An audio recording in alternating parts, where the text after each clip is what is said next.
Hello दोस्तों, तो आज हम किंग्समून के एपिसोड 31 को एक्सप्लेन करेंगे। लेकिन उससे पहले आप लोगों में से बहुत सारे लोग मुझसे यही सवाल कर रहे हैं कि आपके चैनल पर ये दो वॉइसेस और किसकी आ रही है। तो दोस्तों, जैसा कि आप जानते हैं कि इस चैनल पर मैं आपसे किंग्समून को रेगुलर अपलोड किया करूंगा। पर किंग्समून का मसला यही है कि वो एक ऑनगोइंग सीरीज है, यानी कि हर वीक में उसका सिर्फ एक ही एपिसोड आता है। और अगर मैं इसी तरतीब से चलूँ तो यानी कि पूरे हफ्ते में इस चैनल पर सिर्फ एक ही वीडियो आया करेगी, जो कि यकीनन ये बात आप लोगों को बिल्कुल भी अच्छी नहीं लगेगी। तो इसलिए मैंने पूरी यूट्यूब में से सबसे best of the best person को तलाश करना शुरू कर दिया था, ताकि मैं उन लोगों को अपने साथ काम पर रख सकूं और आप लोगों को इस चैनल पर वीक में एक से ज्यादा वीडियोस मिल सके। और काफी सारी तलाश के बाद मैंने आखिरकार दो ऐसे लोगों को ढूंढ भी लिया जिनके एक्सप्लेनेशन करने का तरीका बहुत ज्यादा अलग है। अब आप में से बहुत सारे लोग ये भी सवाल कर रहे होंगे कि भाई आप खुद ही ये सीरीज क्यों नहीं एक्सप्लेन करते। दोस्तों, मेरे पास ऑलरेडी बहुत ज्यादा सीरीज है जो कि मैं अपने मेन चैनल और यहाँ पर भी एक्सप्लेन कर रहा हूँ, और इसी वजह से मेरे पास और ज्यादा टाइम नहीं बचता ताकि मैं ये सीरीज भी आप लोगों के लिए एक्सप्लेन कर सकूँ। बस यही तक कि आप लोगों के इन सारे सवालों के जवाब। और अब आप मेरे कहने पर उन सीरीज को एक मौका जरूर देना, ताकि आप लोगों को मालूम हो सके कि मेरी चॉइस कितनी ज्यादा बेहतरीन है। अब और बिना टाइम जाया किए चलो आज की एक्सप्लेनेशन वीडियो को शुरू करते हैं। तो पिछले एपिसोड में हमने देखा कि यहाँ ड्रैगन थ्रोट केव में टिएनमिंग, यूवी और शायू एक ट्रैप में फंस गए थे, जिसमें इनके सामने एक मैजिकल म्यूजिक बॉक्स पड़ा हुआ था और इन लोगों को उसका पैटर्न सेट करके उसमें एक ऐसा म्यूजिक प्ले करना था जिसकी वजह से ये ट्रैप एंड हो जाए। यहाँ दिक्कत की बात ये थी कि अगर इन लोगों ने गलत पैटर्न का इस्तेमाल किया तो उस मैजिकल बॉक्स में से एक ऐसा म्यूजिक बचेगा जो कि इनको वहीं पर मार डालेगा। यूवी उस पैटर्न को समझने के लिए काफी ज्यादा कोशिश करती है और आखिरकार उसे वो पैटर्न समझ भी आ गया था। अब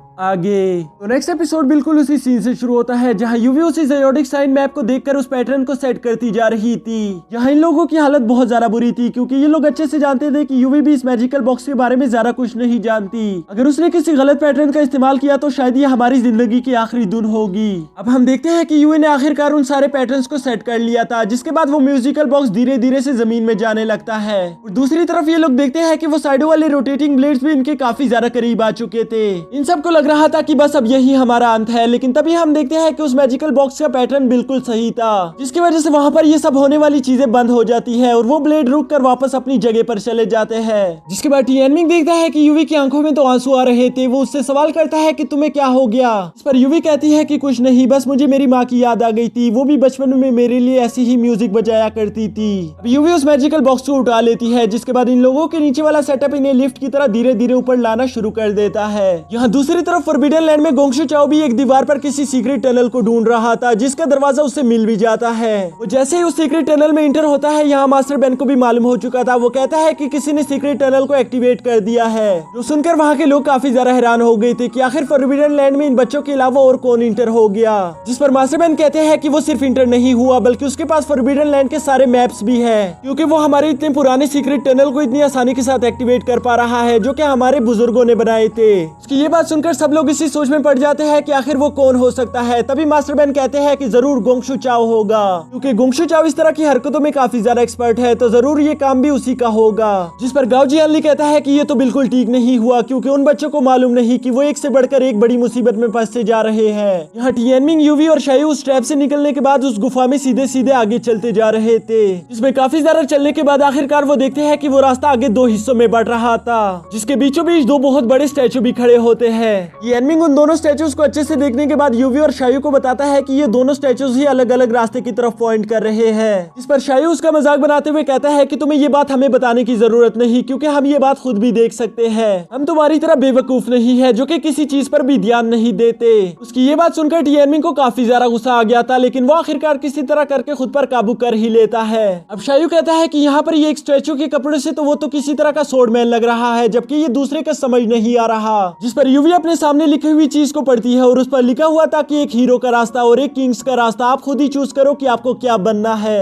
हीरो और किंग के रास्ते से इन्हें कुछ मालूम नहीं हो रहा था कि हमें किस रास्ते को चूज करना चाहिए, क्योंकि यहाँ पर कुछ ज्यादा इंफॉर्मेशन नहीं दी गई थी। जिस पर टिएनमिंग उनसे कहता है कि क्या तुम लोगों ने इन स्टैचू के पैरों के पास जो लिखा है वो पढ़ा। ये सुनकर तो ये दोनों ही हैरान हो जाते हैं कि इन स्टैचूज के पैरों के पास भी कुछ लिखा है, ये बात तो इन्हें मालूम ही नहीं थी। तो इसलिए टिएनमिंग फ्लेक्स करते हुए कहता है कि अब बताओ कौन बेवकूफ है जो कि आसपास की चीजों पर ध्यान नहीं देता।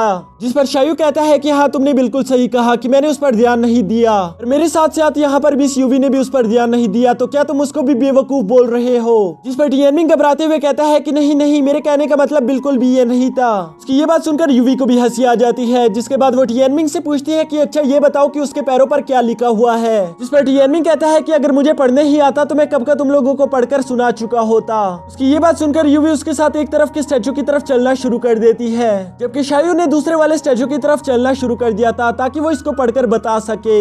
यहाँ टिएनमिन और यूवी उस स्टैचू के पैरों पर लिखे हुए सेंटेंसेस को पढ़ना शुरू कर देते हैं, जिस पर लिखा हुआ था कि जब मैं अपनी तलवार चलाता हूँ तो मेरे सामने हजारों की फौज भी नाकाम हो जाती है। अगर तुम्हें मेरे हीरो के रास्ते पर चलना है तो तुम्हें उसके लिए बहुत ज्यादा स्ट्रॉन्ग होना होगा। जबकि शायू भी दूसरी तरफ खड़े हुए स्टैचू के सेंटेंसेस को पढ़ता है, जिस पर लिखा हुआ था मैं एक ऐसा किंग हूँ, जब मैं अपना स्पेयर चलाता हूँ तो मेरे सामने हजारों की फौज सर झुका देती है। अगर तुम्हें मेरे रास्ते पर चलना है तो तुम्हें हुनरमंद होना होगा। ये बात पढ़कर शायू को अपने फादर की याद आ जाती है, जो कि कभी चू स्टेट का किंग हुआ करता था। और दूसरी तरफ टिएनमिन को इस हीरो की बात से अपने अंकल मास्टर गायनी की याद आ गई थी, जो कि अकेला ही हजारों की फौज के बराबर है। ये लोग यहाँ पर अभी ये चीजें पढ़ ही रहे थे कि तभी वहाँ पर जमीन हिलना शुरू कर देती है, जिसके बाद ये लोग देखते हैं कि ये लोग जिस रास्ते से आए थे वो टूटना शुरू हो गया था।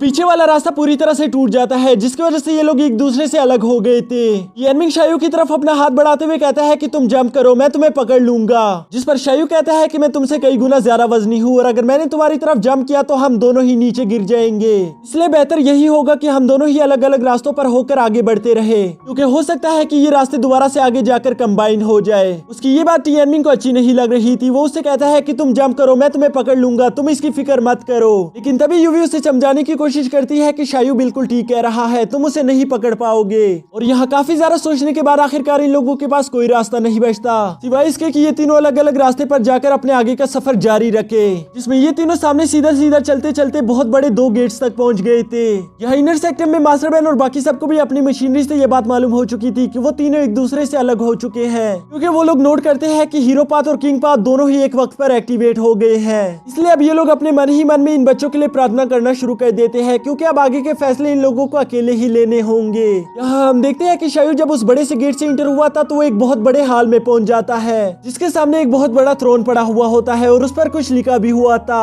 शायू उस नोट्स को पढ़ता है, जो कि किसी पहेली की तरह लग रही थी। उस पहेली में लिखा हुआ था कि तुम्हें आखिर तक फाइट करनी होगी, वो भी बिना हमला किए, फिर ही शायद तुम अपनी जिंदगी को जीत सको। वो इस पहेली को तो पढ़ लेता है, लेकिन उसको इस पहेली से कुछ ज्यादा समझ नहीं आ रहा था। तभी अचानक उस थ्रोन से 2 मैकेनिकल हैंड निकल आते हैं, जिसने शायू को दोनों पैरों से पकड़ लिया था। शायू खुद को छुड़वाने की कोशिश करता है, लेकिन वो खुद को छुड़वा नहीं पा रहा था। वो ये सोचकर डर जाता है कि पता नहीं अब मैं किस मुश्किल में फंसने वाला हूँ। और इसी के साथ हमारा ये एपिसोड भी खत्म हो जाता है। अब जब आप लोगों ने ये वीडियो पूरी तरह से देख ली है तो आप लोग मेरे चैनल पर जाकर वो दूसरी वीडियोस भी पूरी तरह से देख लो, जिसकी कहानी में यकीनन आपको बहुत बहुत ज्यादा मजा आएगा। बस इसी के साथ हमारी ये वीडियो भी खत्म होती है। और अगर आपको ये वीडियो देखकर जरा से भी खुशी हुई या मजा आया तो वीडियो को लाइक कर देना और चैनल को सब्सक्राइब भी कर देना। और अगर साथ हो सके तो इस चैनल के बेल आइकन को भी प्रेस कर देना, ताकि न्यू वीडियोस की नोटिफिकेशन आपको वक्त पर मिल सके।